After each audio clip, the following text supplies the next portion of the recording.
خاوتي غداتي اهلا وسهلا مرحبا بكم يا جماعة الخير مساء الخير عليكم زول الفلاون والسلام عليكم. J'espère que vous allez bien, j'espère que vous vous portez bien. Nous avons commencé donc le mois de juillet 2024 et nous sommes à 2 mois et 1 semaine de l'élection présidentielle anticipée du 7 septembre 2024. Un constat macabre. Franchement, je ne reconnais pas mon Algérie, je ne la reconnais plus. L'Algérie m'inquiète. L'Algérie dans une situation extrêmement inquiétante. Ma mère patrie, notre chère Algérie, elle est en danger. Le premier de ces dangers, pire que la dictature, pire que la répression, pire que la corruption, pire que le détournement des richesses, c'est la paralysie, l'immobilisme général. Je dis bien l'immobilisme général. Je ne sais pas comment vous décrire cette paralysie. Je crois que l'Algérie, pour moi, c'est un pays qui est frigorifié. Un pays frigorifié. Lyon, nous sommes à 2 mois d'une élection présidentielle. Makash Wahed, je dis bien Makash Wahed, a proposé, ou là il est en train de proposer des solutions pour les problèmes du pays. Kesh, on ne parle même pas du problème du pays. On ne parle pas des problèmes du pays.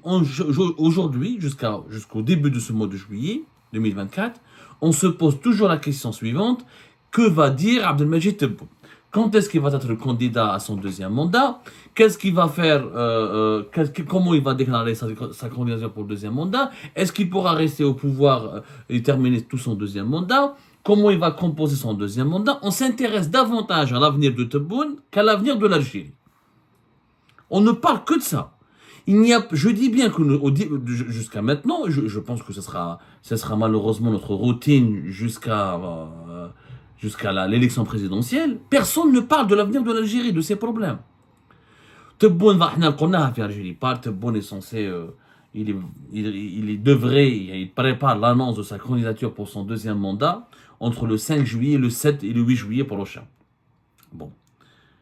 En fait, que Tebboune veuille faire un 2e mandat, en tant qu'Algérien, qu'est-ce que j'en ai? Franchement, j'en ai rien à cirer. Tebboune, pour moi, il a échoué durant son 1er mandat. Est-ce qu'il va réussir dans son 2e mandat? Il faudra attendre ce qu'il va nous proposer. Est-ce qu'il a un programme? En fait, on attaque tous Tebboune, ou sur son âge, ou sur son bilan, mais on n'attaque pas sur ses idées. Qu'est-ce qu'il a comme idée pour l'avenir du pays? Il n'y a même pas de débat. En fait, personne ne l'attaque, parce qu'il n'y a que nous, à l'étranger, des médias plus ou moins indépendants, enfin, les seuls médias indépendants. Nous, on est très indépendants. Je parle des médias plus ou moins indépendants, j'ai utilisé le mot plus ou moins indépendant par rapport à nos moyens de coexistence, parce qu'être à l'étranger, il faut déjà survivre à l'exil, il faut survivre aux conditions familiales très difficiles, aux conditions matérielles très difficiles, et voilà, c'est pas le paradis ici, on vit pas dans un club med, on doit se battre pour se nourrir, pour nourrir sa famille, pour survivre, pour surmonter la répression qui s'est abattue sur nous, pour la persécution dont nous avons été victimes, parce qu'on a déjà c'est la persécution qui, moi personnellement, comme beaucoup de gens comme moi, on est plusieurs centaines de personnes comme moi, des opposants, des journalistes, etc., ou des activistes, on a été contraints de quitter le pays, de s'exiler. On est les seuls à attaquer Tebboune, à essayer, le régime Tebboune, la personne de Tebboune en lui-même, à le critiquer, à le remettre en cause. Mais il n'y a pas de débat sur l'avenir de l'Algérie. Tebboune, vous savez, il a 79 ans. Dans 2 ans, dans une année, il peut mourir d'Aïmallah. C'est makatib Allah. Personne ne peut décider de l'heure de la mort de quelqu'un. Mais quand on a 79 ans, on est plus proche de la mort que de la vie. Tebboune de demain peut mourir, comme Gaï Salah est mort avant lui, comme Khaled Nazar est mort avant lui, comme Bouteflika est mort avant lui. Mais l'Algérie est censée rester éternelle. On l'espère. Quel est l'avenir de l'Algérie?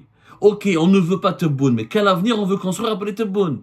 Est-ce qu'on a un projet de société? Est-ce qu'il y a une alternative? Est-ce qu'il y a un mouvement politique? Est-ce qu'il y a une personnalité politique qui peut nous amener un projet, qui peut nous proposer un projet pour l'avenir? Parce que درناها مع نحينا بوتفليقه ونحينا سعيد بوتفليقه ونحينا العصابه جاوا اللي موراهم واش داروا et c'est pire. Aujourd'hui, il y a un commun accord. Aujourd'hui, il n'y a pas un Algérien qui, au fond de lui, c'est même pas au fond de lui, les gens le disent dans les rues, dans les cafétérias, sur les réseaux sociaux, les Algériennes et les Algériens sont unanimes à le dire. Si on fait un sondage national pour dire est-ce que ça va mieux maintenant que par rapport à avant, tout le monde dira, ou peut-être tout le monde, mais 80%, entre 70 et 80% des Algériens et des Algériens diront que avant le Hirak, avant la crise politique de 2019, l'Algérie se portait nettement mieux. Aujourd'hui, les crises que nous avons connues, au niveau des libertés publiques et individuelles, au niveau du pouvoir d'achat, au niveau de l'inflation, au niveau du chômage, au niveau des produits, des pénuries de produits de première nécessité, les crises d'eau, les feux de forêt, l'indisponibilité de certains produits agricoles, les prix excessifs, les hôpitaux qui sont encore effondrés, qui ont été totalement déstabilisés par la crise du Covid, la crise sanitaire du Covid-19, l'absence de perspective. Aujourd'hui, il n'y a même pas, au moins à l'époque de Bouteflika avant 2019, il y avait des projets, autoroute Est-Ouest, des barrages, des stations de dessalement de l'eau de mer, une grande mosquée, des ronds-points, des hôtels. À l'époque de Tebboune, il n'y a rien eu. Rien eu. Je dis bien que une page vierge. On a vécu pendant de 2019 à 2024, on a vécu qu'avec les projets de l'époque de Bouteflika. Et même pour son deuxième mandat, Tebboune reprend les idées du régime de Bouteflika, l'ADL. L'ADL 1, l'ADL 2, maintenant on se dirige vers l'ADL 3, sauf que l'ADL est une idée, est une notion de régime de Bouteflika. Tous les autres projets qui ont le phosphate, le régime de Bouteflika, mais ça pas d'Araj Bilet, c'est la seule idée de Tebboune. Un projet dont on ne voit même pas l'issue. 30 milliards de dollars, ça va nous nécessiter pour exploiter une mine de fer, dont on ne sait même pas combien ça va nous rapporter par an, on ne sait même pas quand est-ce qu'on va rentabiliser cet investissement qui est fou et qui est réalisable. Vous allez voir, le projet de Raj Bilet va tomber à l'eau dans les 3-4 années à venir. Et d'abord, Tebboune, il meurt, ou là, il ne sera plus président, ce projet sera abandonné parce qu'il ne fait aucune rentabilité. C'est une connerie de vouloir extraire du fer au fond du désert pour le transporter jusqu'à plus de 1000 km et quelques, voire jusqu'à même 2000 km jusqu'au nord pour pouvoir l'exporter. Sur le plan de la logistique, sur le plan du coût de production, c'est tout simplement une très mauvaise affaire. Mais ça, personne n'en parle, on en a parlé, etc. Mais que propose-t-on pour l'avenir du pays? On ne s'intéresse pas, à force de constater qu'on ne s'intéresse pas à l'avenir du pays. On s'intéresse à l'avenir du régime. Or, on fait la même erreur qu'en 2019, et on fait la même erreur qu'en 2014, on fait la même erreur à chaque échéance électorale en Algérie. Ce ne sont pas l'avenir des personnes qui comptent, ce sont l'avenir de l'Algérie. C'est les solutions durables et c'est les projets de société qu'on doit inventer. C'est le sens qu'on doit donner à l'avenir de notre pays, qu'on doit trouver, qu'on doit chercher pour essayer de construire cette Algérie. Mais c'est quoi l'Algérie, Lyon? C'est quoi l'Algérie? On est anti-israélien. Ok, ça suffit être anti-israélien et pro-palestinien de construire l'avenir? Non, on est anti-marocain. Ça suffit d'être anti-marocain pour construire l'avenir d'une nation? Non, on ne peut pas construire l'avenir d'une nation s'opposant à d'autres nations. Non, on construit l'avenir d'une nation avec une vision du monde, avec un background idéologique, avec une méthode de gouvernance, avec des valeurs qui sont bien claires, avec des investissements dans des domaines très précis, avec des idées bien élaborées de ce qui est l'être humain, de ce qui est la relation entre la société et le pouvoir, entre l'État et la société, une vision de l'organisation sociale. C'est ça, c'est comme ça qu'on construit un pays. Maintenant, je fais l'Algérie. Lyon, nous avons jusqu'au 1er juillet 2024, jusqu'au 30 juin 2024, plus exactement, 31 personnes, 31 individus ont retiré les dossiers de candidature pour l'élection présidentielle. 31 personnes ont déposé leur dossier de candidature à la candidature pour l'élection présidentielle. Et l'opération va se terminer jusqu'au 18 juillet 2024 à minuit. Et on aura le 27 juillet prochain, l'autorité nationale indépendante des élections va annoncer la liste des candidats qui ont été retenus. 31 personnes. C'est important. Mais pas une seule de ces personnes n'a fait une conférence, n'a fait de meeting, nous a proposé des solutions pour le pays. Mais je n'ai aucune solution.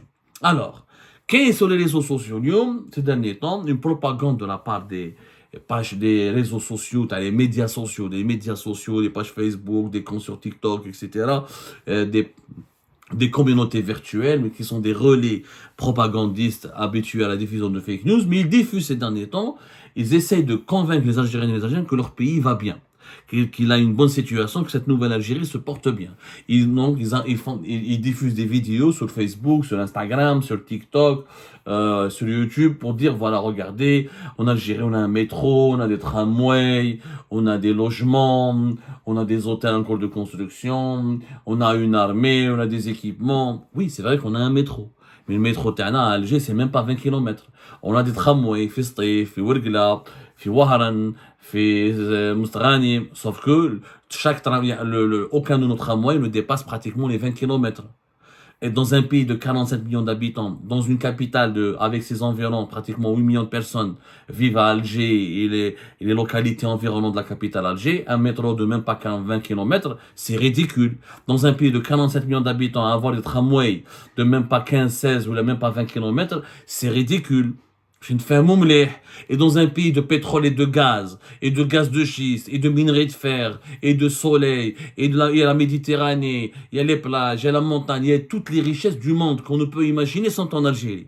On a le positionnement géographique, on a le désert, on a la plaine, on a les terres pour faire de l'agriculture, on a le soleil, l'énergie nécessaire pour faire des énergies renouvelables, on a le gaz, on a le pétrole, on a le gaz de schiste.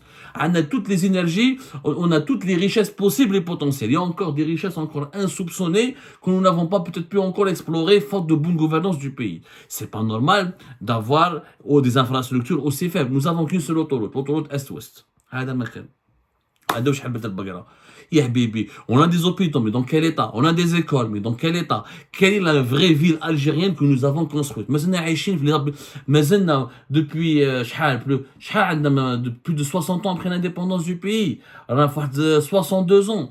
62 ans après l'indépendance du pays, dans les bâtiments que nous ont laissés les colons. Alger, aujourd'hui, c'est quoi? 80% d'Alger Centre, c'est la colonisation. J'ai 100%. Or, la même chose. Le front de mer, Annaba, c'est la même chose. Bjaya, c'est la même chose. Les plus belles villes d'Algérie sont des villes qui ont été construites par la colonisation française. Mais ça part Gardaya. Et quelques villes sahariennes qui sont plus des villages que des villes, qui m'a Timimoun, qui m'a Janet, etc. Tout le reste, c'est pas de l'habitat algérien, c'est de l'habitat colonial. Mais les colons, il y a 62 ans. Wallah est la nouvelle ville que nous avons construite. Oui, nous avons construit Sidi Abdallah. À quoi ressemble Sidi Abdallah? Mais Sidi Abdallah, ça fait 30 ans qu'on a droit à mais ça m'a chifné quelques logements, un lac, quelques petits projets à gauche et à droite. Est-ce que c'est digne d'une nouvelle ville? Absolument pas. Le bilan, il est là, Ejmar. Nous avons un pays qui a tellement de richesses, tellement de potentialités, et des richesses humaines, 47 millions de personnes, dont plus de 75% en moins de 35 ans. En moins de 35 ans, donc ce sont des jeunes, on a beaucoup de jeunes, on a un capital humain, on a une grande culture, on a un passé, on a un héritage civilisationnel. Notre pays l'a connu les Phéniciens jusqu'aux Byzantins, jusqu'à la civilisation musulmane, jusqu'aux colonisations occidentales. On est un carrefour civilisationnel. Et malgré ça, nous sommes un pays extrêmement sous-développé. Extrêmement sous-développé. Nous sommes un pays, je vois tout à l'heure le ministère des Finances, il a fait un communiqué que l'Algérie a amélioré son classement. On est revenu au pays où la tranche, on est dans un classement. Un pays comme l'Algérie devrait avoir un PIB de plus de 400, voire 500 milliards de dollars. 500 milliards de dollars, ma t'appellehash. Avec toutes les richesses et l'immensité du territoire que nous avons. Nous sommes le PIB par habitant en Algérie, on est pauvre. Quand on a une émission, on est peut-être le seul grand pays, on fait partie des 10 plus grands territoires du monde qui ont un PIB faible et qui ont une croissance économique extrêmement faible. L'Algérie, c'est quoi? On rêve de manger un peu de viande, on rêve d'acheter un mouton, il n'y a pas de voiture, on rêve de s'habiller, tout est devenu inaccessible. On parle de production nationale qui est inexistante. Moi, j'aimerais bien qu'on me montre où est la production nationale. Il n'y a pas de production. Elle est rudimentaire. On salue. On a fait une conférence. J'allais en parler sur le textile algérien. Je prépare toute une émission. La dernière visite, là, récemment, à la fin de ce mois de juin, il y a une délégation officielle turque. On a célébré l'exportation depuis l'Algérie de vêtements fabriqués dans un projet algéro-turc. On a célébré cela. Dans les années 70, les années 80, on avait une belle industrie du textile. On exportait vers beaucoup de pays à travers le monde et on a régressé. Donc, c'est comment remédier à cette régression? Mais la bennesh. Les le débat en Algérie, c'est quoi? Ou on est pour le deuxième mandat, ou on est contre le deuxième mandat. Ça, c'est vrai. Ou on est, comment dirais-je, ou on est contre Tebboune, ou on est avec Tebboune. Ou on est contre le régime, ou là, avec le régime. Oui, mais il n'y a pas de débat, encore une fois, sur l'avenir du pays. L'avenir de l'Algérie, mais qu'est-ce qu'il y a au Samabé? Mais qu'est-ce que ok, tu contre Tebboune, et qu'est-ce que tu proposes à la place de Tebboune? ما على بالناش ها تنحى تبون ها بعيد على كل حال ما على باليش انا Alors, par exemple, تبون بعد شحك موتواري arrêt cardiaque ou mais ça peut arriver, ça peut nous arriver à nous tous. أنا غدوة capable de نموت. On peut tous mourir demain. هكذا, personne ne peut contrôler le futur et l'avenir, et il y a toujours des accidents, il y a toujours des incidents qui peuvent dépasser l'intelligence humaine et la nature humaine, et qui peuvent donc nous pousser, qui peuvent nous amener vers l'extinction. La vie, classe. Notre vie s'est achevée, s'achève. Voilà, quand notre Winston Churchill, mon heure sonnera quand elle sonnera. Mais quand elle sonne, personne ne peut l'empêcher de la sonner. هكذا. Donc, ما عليناش. هنا نشوفوا اليوم, le débat c'est quoi? Il faut aller voter. Le chef, par exemple, le président du Parlement, Brahim Boughali, qui n'a aucune popularité, que personne ne connaît. Brahim Boughali, le président du Parlement, il n'a même pas besoin de garde du corps. Personne ne se soucie de son existence, personne ne le connaît tellement c'est un personnage fantomatique. Il faut voter, il faut se mobiliser, il faut réussir la prochaine élection, il faut consolider l'édifice démocratique. Mais comment réussir une élection si dans cette élection il n'y a pas de programme, il n'y a pas de proposition, il n'y a pas de débat, il n'y a pas de polémique, il n'y a pas d'orientation idéologique, il n'y a pas une confrontation sur la vision de l'avenir du pays. Le président du Conseil de la Nation, le même journée, 30 juin, il a parlé, il appelle à une participation massive pour la prochaine élection. Mais on participera pour faire quoi? Pour dire est-ce qu'on est contre ou oui pour le deuxième mandat. هانا حبسنا الدوزيام mandat de تبون. يعني صراحة الألجيري تاع اليوم même تبون راه راح. Est-ce qu'on a la garantie بلي راح يجي موراه راح يكون خير؟ On n'a aucune garantie. بوتفليقه راح وكان السعيد راح والعصابه راحت جانا بير. اليوم انا جو كوني بوكو دو نو كومباتريوت يقول لي خويا عبدو انت تقول بلي تبون ماشي مليح. اوكي رانا نحيناه, وشكون يجيب موراه, وشكون يقولنا بلي اللي يجي موراه ça sera pas pire. En fait, l'Algérie d'aujourd'hui, on veut juste éviter le pire. Quand tu parles à des dirigeants, tu parles à des sources les mieux introduites, les mieux informées, c'est quoi leur but? Ah, c'est la stabilité. On veut juste préserver la stabilité du pays. La stabilité du pays. Ok, mais comment préserver la stabilité du pays? La stabilité, c'est quoi? Il n'y a pas un pays stable s'il n'y a pas de développement économique, s'il n'y a pas de développement industriel, s'il n'y a pas de développement social, s'il n'y a pas de prospérité. Mais il fait un mouage. En fait, on n'a pas d'ambition. En Algérie, c'est quoi notre ambition? On n'a pas d'ambition. Qui n'a comme les Algériens mesquins, insan faqir, madiyan wa dhahniyan. Nous sommes pauvres matériellement et même mentalement. Même au niveau de nos ambitions, c'est quoi? Athé le logement, social logement ADL, ton obès rera, et de quoi manger mesquin jusqu'à 50 000 dinars ou la qu'est-ce que on n'a pas d'ambition. On n'a pas de rêve algérien. Le rêve algérien n'existe pas. Quel est le cauchemar algérien? Mais il n'y a pas de rêve algérien. Maintenant, je suis une jeunesse qui veut rêver, faire des startups. Pourquoi pas l'Alibaba algérien, le Amazon algérien, le Google algérien? Pourquoi pas une voiture 100% made in Algérie? Pourquoi pas une station d'essalement 100% made in Algérie? Pourquoi pas un tourisme authentique made in Algérie? Pourquoi pas des technologies de communication, d'information made in Algérie? Mais qu'est-ce, il n'y a pas de rêve. Il y a des jeunes qui essaient, il y a des classes, il y a quelques entrepreneurs qui ont des idées, mais ce sur les doigts d'une main. Tout le reste de la population, il faut le dire, toute l'élite. L'élite comme la classe populaire. Nous sommes tous dans la même baignoire. Que ce soit l'élite ou la population. On n'a pas de rêve.